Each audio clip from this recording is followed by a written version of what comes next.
So students, आज अपन आगे बढ़ते हैं मैट्रिक्स में। पिछली वीडियो के अंदर बहुत कुछ अपन ने मैट्रिक्स में पढ़ा था। आज कुछ 3-4 डेफिनेशंस है, तो अपन उसको कंप्लीट करते हैं आज की वीडियो में। तो सबसे पहले डेफिनेशन है अपने पास में यूनिटरी मैट्रिक्स। यूनिटरी मैट्रिक्स क्या होती है? अपने पास में कोई स्क्वायर मैट्रिक्स है, ए एन क्रॉस एन की स्क्वायर मैट्रिक्स है। उसका अगर अपन कॉन्जुगेट ट्रांसपोज लें और वापस उसी मैट्रिक्स से मल्टीप्लाई कर लें तो अपने को आइडेंटिटी मैट्रिक्स फाइंड होगी। ठीक है, या आप चाहते हो कि ए को ए के कॉन्जुगेट ट्रांसपोज से मल्टीप्लाई करें तो कोई फर्क पड़ेगा क्या? कोई फर्क नहीं पड़ेगा। ये जो स्टेटमेंट है, ये स्टेटमेंट है यूनिटरी मैट्रिक्स का। ऐसी कोई भी मैट्रिक्स हो जाएगी जिसको आप उसकी कॉन्जुगेट ट्रांसपोज से मल्टीप्लाई करके वापस उसी से मल्टीप्लाई करोगे तो आपको आइडेंटिटी मैट्रिक्स फाइंड होगी, तो वो मैट्रिक्स आपके यूनिटरी मैट्रिक्स हो जाएगी। ठीक है, आप एक एग्जांपल देख सकते हैं, कोई भी आप एक एग्जांपल देख लो, जैसे कि 1 0 0 और आयोटा एक मैट्रिक्स है। ठीक है, इसका आप कॉन्जुगेट ट्रांसपोज ले लो। कॉन्जुगेट ट्रांसपोज मैंने पिछले वीडियो के अंदर आपको बताया है। ठीक है, क्या होता है conjugate transpose? A theta equal to क्या हो जाएगा? ए बार का ट्रांसपोज, या आप इसे बोल सकते हैं ए ट्रांसपोज का बार। ठीक है, तो उसका ए ट्रांसपोज का बार क्या हो जाएगा? 1 0 0 और यहाँ हो जाएगा माइनस का आयोटा।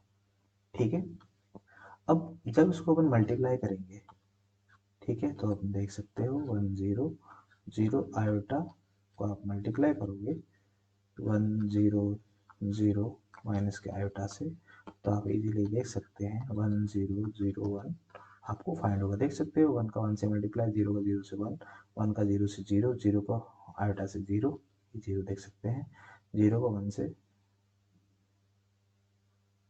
0 का 1 से 0, आयोटा का 0 से 0, 0 का 0 से 0 और आयोटा का माइनस आयोटा से मल्टीप्लाई करेंगे तो आयोटा इंटू आयोटा क्या होता है अपने पास में?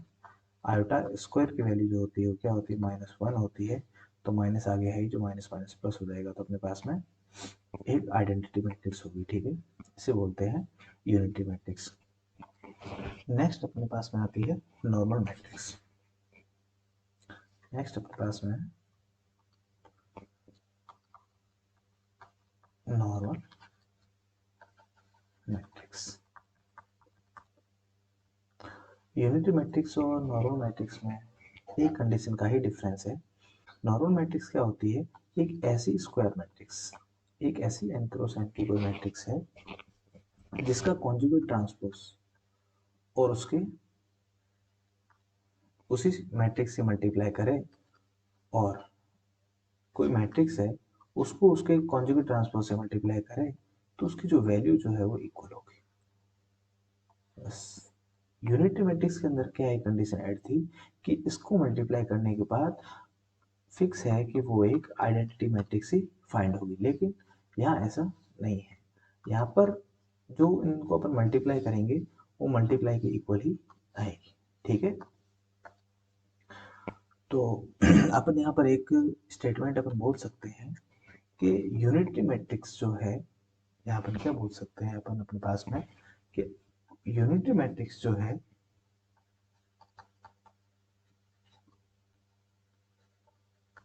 implies normal matrix, but normal matrix does not implies unity matrix. Why? क्योंकि यूनिटी मैट्रिक्स के अंदर है ए का कॉन्जुगेट ट्रांसपोज और ए को मल्टीप्लाई करने पर कंपलसरी है आइडेंटिटी आना चाहिए, बट इसके अंदर कोई कंपलसरी कंडीशन नहीं है। तो कंपलसरी कंडीशन नहीं है तो उसके साथ में आई भी आ गया। ऐसा तो है नहीं कि भाई इसके अंदर आई आ नहीं सकता, ऐसा तो कुछ लिखा हुआ नहीं है, तो उसके अंदर आई भी आ गया। तो यूनिटी मैट्रिक्स को अपन नॉर्मल मैट्रिक्स बोल सकते हैं कि हाँ भाई नॉर्मल मैट्रिक्स के अंदर अगर अपन इनको मल्टीप्लाई किया तो अगर अपने को आइडेंटिटी फाइंड हो गया तो वो नॉर्मल मैट्रिक्स जो है वो क्या हो जाएगी? यूनिटी भी हो जाएगी। बट हर कंडीशन के अंदर अपन नॉर्मल को यूनिटी नहीं बोल सकते हैं। इन जनरल ये case normal matrix implies unity matrix fail होता है। ठीक है, ये है अपने पास में नॉर्मल मैट्रिक्स। तो आगे अपन बढ़ते हैं नेक्स्ट डेफिनेशन की तरफ। नेक्स्ट है सिमेट्रिक मैट्रिक्स। नेक्स्ट अपने पास में क्या है, सिमेट्रिक मैट्रिक्स। देखो सिमेट्रिक मैट्रिक्स क्या है, एक ऐसी मैट्रिक्स एक ऐसी square matrix A n cross n की मैट्रिक्स जिसका ट्रांसपोज उस मैट्रिक्स के इक्वल हो। ठीक है, एक ऐसी मैट्रिक्स जिसका ट्रांसपोज जो है उस मैट्रिक्स के इक्वल हो। अपन बोल सकते हैं कोई भी अपन मैट्रिक्स ले सकते हैं।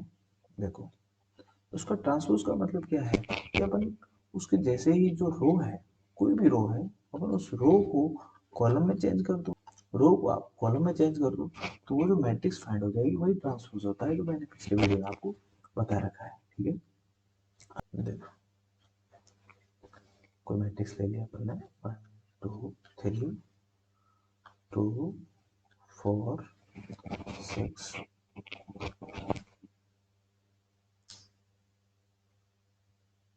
3 6 5। ठीक है, इसके अंदर आप देख सकते हैं, देखो यहाँ पर जो है ये आप देख सकते हैं, ये 2 ये इक्वल होना चाहिए, ये 3 है या 3 इक्वल होना चाहिए, ये 6 है, ये 6 इक्वल होना चाहिए। अब जैसे ही अपन इसका ट्रांसपोज लेते हैं, ट्रांसपोज क्या हो जाएगा, ये जो मैट्रिक्स है इसको आप कॉलम में कर दो 1 2 3, ये जो रो है मैट्रिक्स, सॉरी रो जो है इसको आप कॉलम में कर दो 2 4 6, ये जो है इसको आप जो है कॉलम में कर दो 3 6 और 5। आप देख सकते हैं आपको सेम मैट्रिक्स फाइंड। ओके, इस टाइप की मैट्रिक्स जो होती है वो क्या होती है, सिमेट्रिक मैट्रिक्स होती है। ठीक है, तो नेक्स्ट अपन चलते हैं, नेक्स्ट डेफिनेशन आपके पास में है स्क्यू सिमेट्रिक मैट्रिक्स।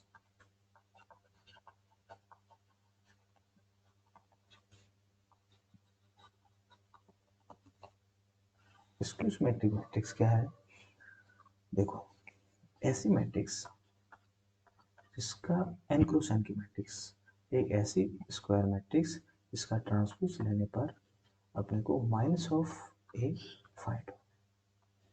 अपने पास में एक स्क्वायर मैट्रिक्स थी एन क्रॉस एन की, अपने जैसे उसका ट्रांसपोज लिया तो अपने को माइनस ऑफ ए फाइंड हुआ। ठीक है, एक चीज हमेशा स्क्यू सिमेट्रिक मैट्रिक्स में ध्यान रखना है कि इसकी जो डायगोनल एंट्री होगी स्क्यू सिमेट्रिक के अंदर, इसकी जो डायगोनल एंट्री होगी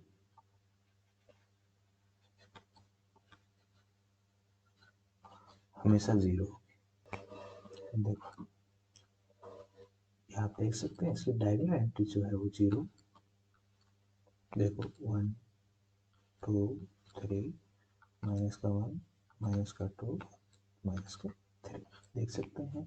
अब जैसे ही इसका ट्रांसपोज लोगे तो आपको क्या फाइंड होगा, अपन नॉर्मली ट्रांसपोज लेते हैं, आप देख सकते हैं इसका ट्रांसपोज 0 माइनस का 1 माइनस का 2 1 0 माइनस का 3 2 3 और 0, आप देख सकते हैं। और आप जैसे ही इसके अंदर माइनस कॉमन लेंगे, देख लो आप माइनस ऑफ कॉमन लिया आपने, ये आपकी एक मैट्रिक्स थी, ये ट्रांसपोज आपने लिया है, आप जैसे ही माइनस कॉमन लेंगे इसके अंदर तो आप देख सकते हैं 0 1 2 1 0 3 ये माइनस में, और ये माइनस का 2 माइनस का 3 और 0, आप देख सकते हैं इजीली आपके माइनस ऑफ ए फाइंड हो गया। ठीक है, ये कॉमन नहीं होगा यहाँ पर, तो आपको माइनस ऑफ ए फाइंड हो गया, तो इसे कहते हैं स्क्यू सिमेट्रिक मैट्रिक्स। ठीक है, आप बहुत से एग्जांपल देख सकते हैं। तो चलो आज अपन थोड़ा सा जो दो वीडियोस के अंदर देखा है उसको अपन एक मैट्रिक्स लेकर अपन थोड़ा सा समझने का ट्राई करते हैं। देखो अपन को एक मैट्रिक्स, कोई मैट्रिक्स लेते हैं, स्क्वायर मैट्रिक्स लेके चलते हैं 1 2 3 4 5 6 9, अपन मैट्रिक्स ले लिया। ठीक है, कल की क्लास में आपने क्या पढ़ा था, सबसे पहले पढ़ा था रो मैट्रिक्स, ये जो भी है एंट्रीज जो है वो क्या कहलाती है, रो कहलाती है, और ये जो है वो क्या कहलाती है, कॉलम कहलाती है।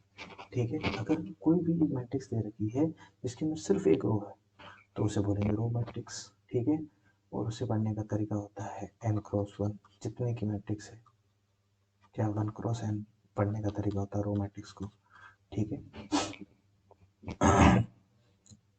और उसके बाद अपन ने पढ़ा था कॉलम मैट्रिक्स, ऐसी मैट्रिक्स जिसके अंदर सिर्फ एक कॉलम, ठीक है, उसे अपन बोलते हैं कॉलम मैट्रिक्स बोलते हैं, ठीक है। और स्क्वायर मैट्रिक्स जो हमने ले रखी है यहाँ पर 3×3 की मैट्रिक्स है, वो क्या हो गई, एक स्क्वायर मैट्रिक्स हो गई, ठीक है। डायगोनल मैट्रिक्स पढ़ा। डायगोनल मैट्रिक्स क्या होता है, ऐसी मैट्रिक्स जिसकी डायगोनल एंट्री 0 हो वो क्या कहलाती है, डायगोनल एंट्री कहलाती है, डायगोनल मैट्रिक्स कहलाती है, ठीक है। और इसके बाद अपने क्या पढ़ा कि भाई डायगोनल है, इस डायगोनल के, ये जो डायगोनल है, डायगोनल के ऊपर की साइड जो भी एंट्रीज है, इसके जस्ट ऊपर की जो एंट्री है डायगोनल की, उसे बोलते हैं अपन सुपर डायगोनल। और इसके जो नीचे की, जस्ट डायगोनल के नीचे की जो एंट्री है उसे बोलते हैं अपन सब डायगोनल, ठीक है। और इसके बाद अपन ने क्या देखा था कल कि जीरो मैट्रिक्स ऐसी मैट्रिक्स होती है जिसकी सारी एंट्रीज क्या हो, जीरो, उसे अपन जीरो मैट्रिक्स बोलते हैं। उसके बाद अपर ट्रायंगुलर मैट्रिक्स हमने पढ़ा था। अपर ट्रायंगुलर मैट्रिक्स क्या होती है, ऐसी मैट्रिक्स जिसके डायगोनल के नीचे की एंट्री सारी क्या हो, जीरो हो, और यहाँ पर कुछ नंबर्स हो और इसके डायगोनल के नीचे की एंट्री सारी क्या हो, जीरो होते हैं। अपर ट्रायंगुलर मैट्रिक्स हर एक हमने पढ़ी थी। लोअर ट्रायंगुलर मैट्रिक्स, ऐसी मैट्रिक्स जिसके डायगोनल के ऊपर की सारी एंट्री क्या हो, जीरो हो, वो क्या कहलाती है, लोअर ट्रायंगुलर मैट्रिक्स, ठीक है। उसके बाद अपने पढ़ा था ट्रांसपोज ऑफ द मैट्रिक्स। कोई मैट्रिक्स का ट्रांसपोज क्या होता है, उसके कॉलम को रो में चेंज कर दो, कॉलम को, उसके कॉलम को क्या कर दो, उसके कॉलम को रो में चेंज कर दो, उसके कॉलम को रो में चेंज कर दो, उसके कॉलम को रो में चेंज कर दो, वो क्या बोल, उसे क्या बोलते हैं अपन, transpose of matrix. Conjugate transpose क्या होता है, अगर कोई भी मैट्रिक्स है अपने पास में, उसके अंदर अगर कोई भी कॉम्प्लेक्स नंबर है, कोई भी कॉम्प्लेक्स एंट्री है, उसके साइन चेंज होगा, अगर प्लस होगा वो माइनस हो जाएगा, माइनस होगा वो प्लस हो जाएगा। जैसे कोई भी मैट्रिक्स के अंदर वन आयोटा है, माइनस आयोटा है, या 3 आयोटा है, तो उसका अपन जैसे ही अपन कॉन्जुगेट ट्रांसपोज लेंगे, कॉन्जुगेट ट्रांसपोज में तो पहले तो इसका ट्रांसपोज कर लो, फिर इसका कॉन्जुगेट। कॉन्जुगेट क्या हो जाएगा, जैसे आयोटा है तो उसके आगे माइनस आयोटा लग जाएगा, आयोटा है उसके जो प्लस हो जाएगा, ओनली आयोटा हो माइनस आयोटा हो जाएगा, ठीक है। ये हो जाएगा क्लास में कॉन्जुगेट ट्रांसपोज हो जाएगा। उसके बाद अपने ट्रेस देखा था। ट्रेस क्या होता है, कोई भी मैट्रिक्स 1 2 3 4 5 6 7 8 9, ट्रेस क्या होता है, जो डायगोनल एंट्री है, डायगोनल एंट्री का जो सम होता है उसे अपन क्या बोलते हैं, ट्रेस बोलते हैं। इस मैट्रिक्स का ट्रेस क्या हो जाएगा, 9 और 5 14 एंड 1 15 हो जाएगा, इसे बोलते हैं ट्रेस ऑफ मैट्रिक्स। नेक्स्ट अपन ने क्या देखा था, ट्रेस की कुछ प्रॉपर्टीज देखी थी पिछले वीडियो के अंदर। और इसके बाद अपन ने कुछ 2 3 और डेफिनेशन देखी थी। आइडेम्पोटेंट मैट्रिक्स, आइडेम्पोटेंट मैट्रिक्स क्या होती है, कोई ऐसी मैट्रिक्स जिसका स्क्वायर करने के बाद वापस वही मैट्रिक्स फाइंड हो जाए तो हो जाएगी आइडेम्पोटेंट मैट्रिक्स हो जाएगी। और उसके बाद अपन ने देखा था निलपोटेंट मैट्रिक्स। निलपोटेंट मैट्रिक्स क्या होती है, ऐसी मैट्रिक्स जिसको कुछ टाइम मल्टीप्लाई करने के बाद वो क्या हो जाए, जीरो मैट्रिक्स फाइंड हो जाए, उससे अपन बोलते हैं नल मैट्रिक्स भी बोलते हैं। वो अपने को जीरो फाइंड हो जाए तो क्या होगा, निलपोटेंट मैट्रिक्स कहलाएगी। इसके बाद अपन ने पढ़ा था इनोल्यूटिव मैट्रिक्स। इनोल्यूटिव मैट्रिक्स पढ़ा था। इनोल्यूटिव मैट्रिक्स क्या होती है, ऐसी मैट्रिक्स जिसका स्क्वायर करने पर अपने को क्या फाइंड हो, आइडेंटिटी फाइंड हो, तो उसे हम क्या बोलते हैं, इनोल्यूटिव मैट्रिक्स बोलते हैं। ये अपने कल की क्लास में पढ़ा था। आज अपने क्या पढ़ा, एक नॉर्मल मैट्रिक्स पढ़ा, एक यूनिटरी मैट्रिक्स पढ़ा। यूनिटरी मैट्रिक्स क्या होता है, एक ही कॉन्जुगेट ट्रांसपोज को वापस उसी एक से मल्टीप्लाई करें तो अपने को आई फाइंड होगा, या एक को एक ही कॉन्जुगेट ट्रांसपोज से मल्टीप्लाई करें तो आई फाइंड होगा, ठीक है। ये इक्वली है, ठीक है, तो इसे अपन बोलते हैं यूनिटरी मैट्रिक्स।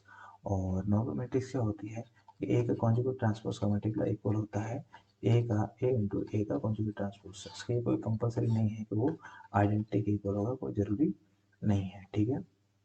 और अपन ने ये भी पढ़ा कि यूनिटी मैट्रिक्स जो है वो नॉर्मल मैट्रिक्स हो सकती है, लेकिन नॉर्मल मैट्रिक्स का यूनिटी मैट्रिक्स होना कोई ज़रूरी नहीं है, ठीक है। और उसके बाद अपन ने पढ़ा है कि सिमेट्रिक मैट्रिक्स, ऐसी मैट्रिक्स जिसका ट्रांसपोज करे तो वापस ए आ जाए तो होता है अपने पास में सिमेट्रिक मैट्रिक्स।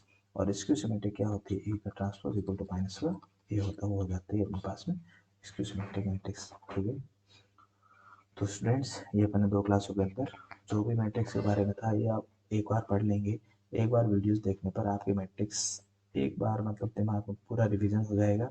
इसके अलावा कोई देखो डीपली है, बहुत से क्वेश्चंस है उसके अंदर, बहुत से ज़्यादा मतलब देखो डिवीजन में अपन ये पढ़ सकते हैं। बाकी अगर आप कंसेप्ट देखना चाहते हो कि भाई मेरे को अच्छे से पढ़ना है तो उसके लिए तो अगर कमेंट्स होंगे तो मैं कमेंट्स में बता दूंगा कि हाँ भाई वीडियोस अपलोड करने हैं नहीं करने हैं। ये जो वीडियोस मैंने अपलोड किए नॉर्मल डेफिनेशंस की है, बाकी कैसे अप्लाई होते हैं क्या होते हैं वो आगे वीडियोस अपलोड करूँगा, उसमें आप देख सकते हैं। Okay, thank you.